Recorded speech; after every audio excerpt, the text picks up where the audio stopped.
Hello and welcome to For the Culture Kitchen. Here on For the Culture Kitchen, we make African, Caribbean, and Latin dishes for the culture. The saying hasn't changed, so why didn't you say it with me?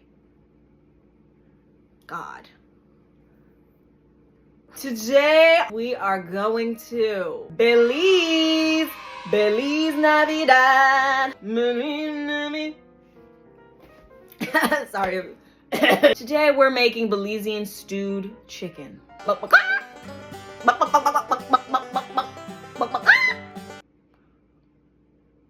don't know what came over me. I don't know why I did that. We're making Belizean stewed chicken and rice and beans. Trust and Belize, this episode is, you're not gonna want to miss it. Let's get into the ingredients that are right there. Here are today's ingredients. Thick chicken thighs save lives, as they say. Onion, tomato, lemon, because we're gonna wash the chicken in lemon water. Okay, this was a new ingredient. This is a new ingredient for me. Akiote anato. I know I'm saying this wrong. Akiote, because if it was akiote, that you would have an accent like Beyonce. Right, so I'm saying it wrong. Ordered it fresh from Amazon. Bell pepper, cilantro, black pepper, salt in a cardboard box, and a Ziploc bag. You know the drill. To go with the stewed chicken, we're also making Belizean rice and beans. So we got pinto beans, coconut milk, basmati, enough garlic to give Edward Cullen a tickle in his throat, some onion, black pepper. First things first, we gotta make the marinade for the chicken. So we gotta cut up our tomato, our onion, our bell pepper, our cilantro. And we're gonna throw it in the food processor. Here I am auditioning for Vanna White's job, and the marinade is complete. I washed it in lemon water to get off the mucus and the nastiness, right? So now we're in our, you see what it's called? You see what it's called? This is what it's looking like when you take it out the box. Ah! And what if I accidentally drop this whole thing? Anyways, break me off a piece of that Kit Kat bar. Hey, is this enough? What y'all think? Okay, that's enough. You in danger, girl. All right, and then I'm gonna put some olive oil. Drizzle that one. I'm gonna work this paste into the chicken, and I'm gonna come back. I'm massaging the hell out of this chicken. This chicken better give me a tip by the end of the night. I think I might have used too much paste. I had to add some water to the bowl to help this dilute. I don't even spend this much time on my skincare routine. Like, rub it in. Look how much I have left. Oh, not me wasting paste. So we're just gonna take that extra paste and throw that away. Now we're gonna take our, we'll be doing ASMR. Black pepper, kosher salt, like salt on my chicken. I don't want to do too much with the salt because this has salt. See,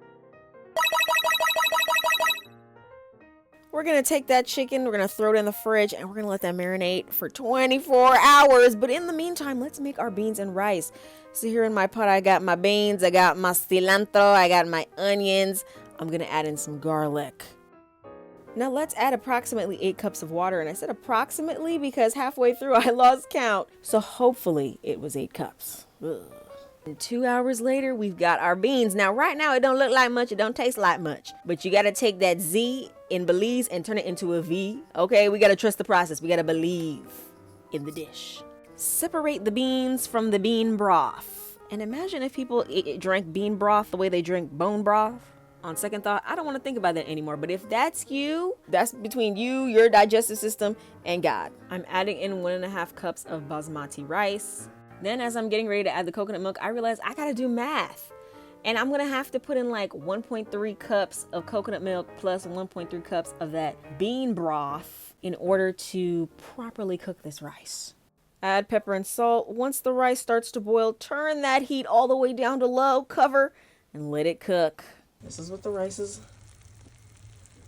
looking like. And it tastes even better. I honestly could just eat this rice by itself. And if it looks like I went and got a facial, I did. Honey, you could see your reflection in my forehead. It's the next day. Here I am pretending these tongs are nunchucks. Okay. And that's my business. So all right, so when you're cooking the chicken, do as I say, not as I do, because I started cooking the chicken skin side up when I should have been cooking the chicken skin side down. Here I am flipping the chicken thighs so they can cook on each side. And once the pot starts running out of liquid, you're gonna wanna keep adding water over and over and over again. So I did that for maybe like an hour, just continuing to flip the chicken, continuing to add water when the pot dried out until finally, oh, well, then I added some more salt because I realized, honey, I didn't add enough. But then finally, it was done.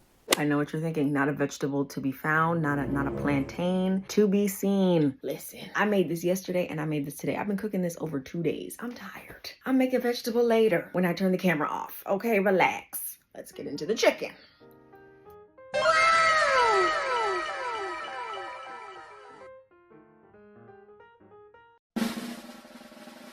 That's good. I'm starting to think I can really cook for real. As always, I did not create this recipe. I will put on the screen pictures of the videos that I watched that I mainly followed for this recipe. I didn't do the exact same things that they did in the videos. So if you're thinking my food looked a little different, that's why. You can think of us as sisters, not twins. But when I eat this dish, I feel the breeze from the ocean. I hear the trees rustling, the Belizean trees rustling in the winds.